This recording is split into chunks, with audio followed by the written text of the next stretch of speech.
మా నియోజకవర్గ పార్టీ తరఫున ఈ ఆవిర్భావ సభని విజయవంతం చేయవలసిందిగా పిలుపునివ్వడం కొరకు ప్రెస్ మీట్ని ఏర్పాటు చేయడం జరిగింది.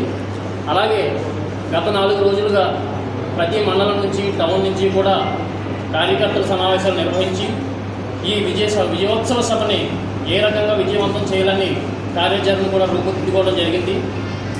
అదేవిధంగా మన పాలకొల్లు ముద్దుబిడ్డ శ్రీ గవర ఉదయ శ్రీనివాస్ గారు అక్కడ ఆవిర్భావ దినోత్సవం యొక్క ఏర్పాట్లను ముందుండి చూసుకుంటున్నారు.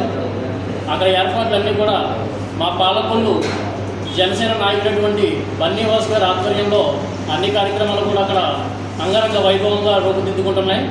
అది మాకెంతో గర్వకారణంగా ఉంది. పాలకొల్లు నియోజకవర్గం నుంచి మా నాయకుడు అక్కడ అన్ని ఏర్పాట్లు చూసుకోవడం మాకు గర్వకారణంగా ఉంది. అలాగే ఇక్కడ పాలకొల్లు నియోజకవర్గంలో మా బోనం చిన్నబాబు గారు, తులా రామలింగేశ్వరరావు గారి ఆధ్వర్యంలో ఇక్కడి నుంచి ఏ విధంగా మనం జనమంతా కూడా తరలి వెళ్ళి ఈ కార్యక్రమాన్ని